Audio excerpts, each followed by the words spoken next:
I'm Ray Edwards. I've been working for DirecTV in a technical capacity since we launched back in '94.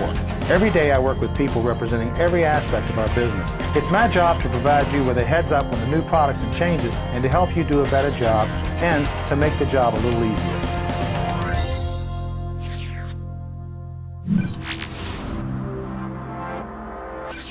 Here at DirecTV, we're never satisfied with a good design.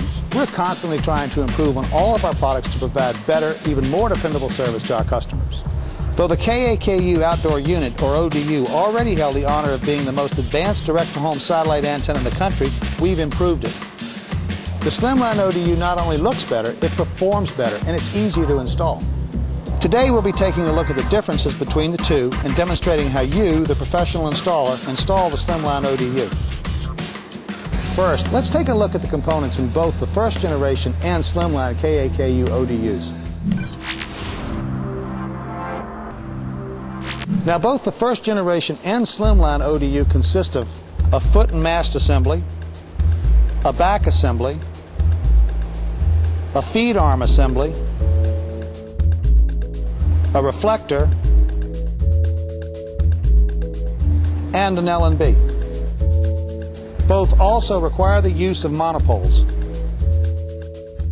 Both ODUs use the same masted back assemblies, and they both require monopoles for stability. So let's take a look at how the two differ, starting with the back assembly. Recently, we improved the KAKU back assembly.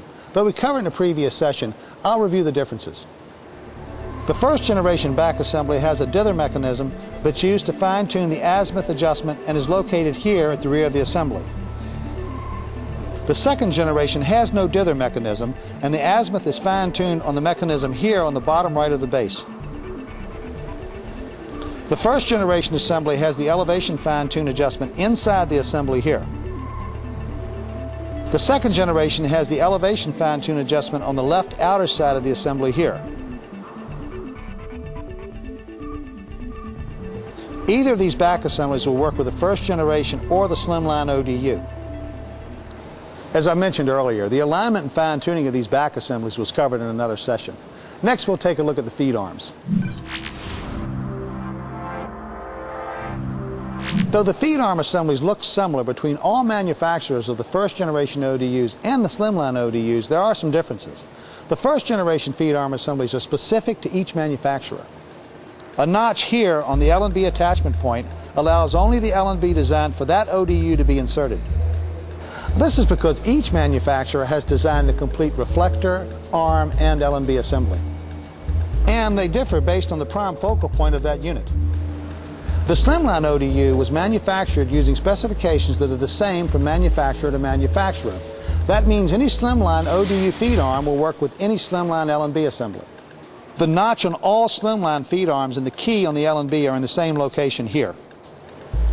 Now, this reduces the number of L&Bs that need to be stocked to service these units and allows interchangeability from manufacturer to manufacturer. Now let's take a look at the reflectors. The reflectors are very different in appearance.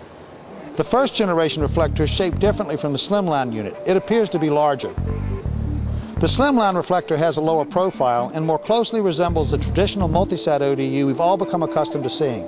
Still, it's very close in overall size to the first generation unit. Now we'll look at the most noticeable difference, the L&B assembly. The first generation KAKU L&B is made up of two separate units. The center unit receives signals from the satellites at 99, 101, and 103 degrees. The second unit receives signals from 110 and 119 degrees. The two units are joined by jumpers. The Slimline L&B is a single unit that views satellites from 99, 101, 103, 110, and 119 degrees. You have to agree, the Slimline unit is much more attractive than the first generation unit.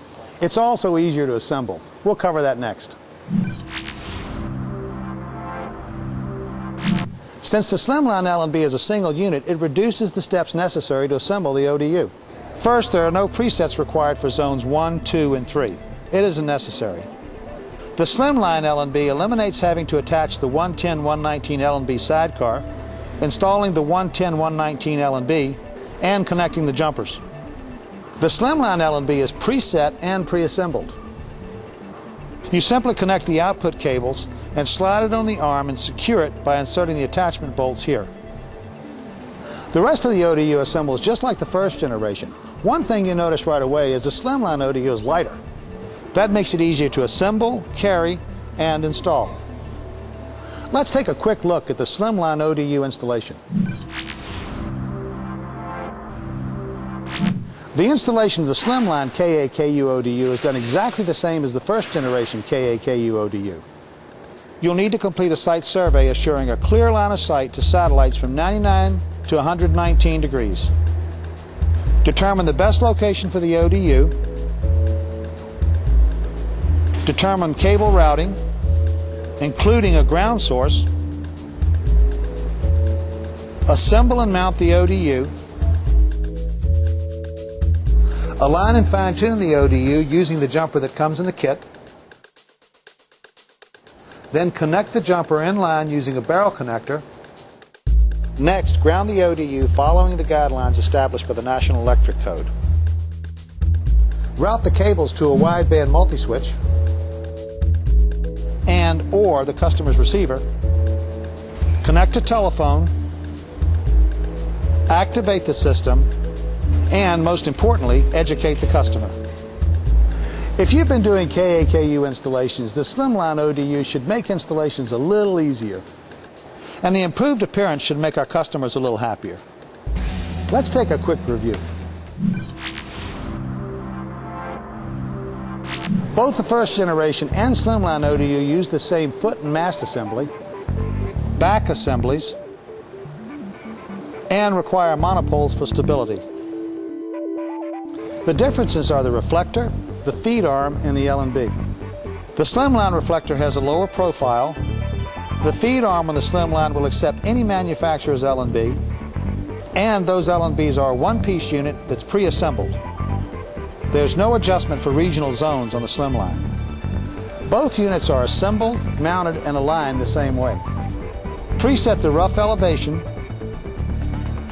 and skew while assembling. Make sure you're mounting to a surface that can support the weight and pressure this ODU can produce during storms. Always use monopoles, and make sure the mast is plumbed and level with the reflector, feed arm, and L&B attached. Since both units use the same back assemblies, alignment is identical between the two. As you've seen, though the two ODUs look quite a bit different, the installation process you'll be following is the same. Thanks for taking time to participate in this training session. We know your time is valuable. From all of us in the DirecTV Technical Training Department, be safe and have a great day.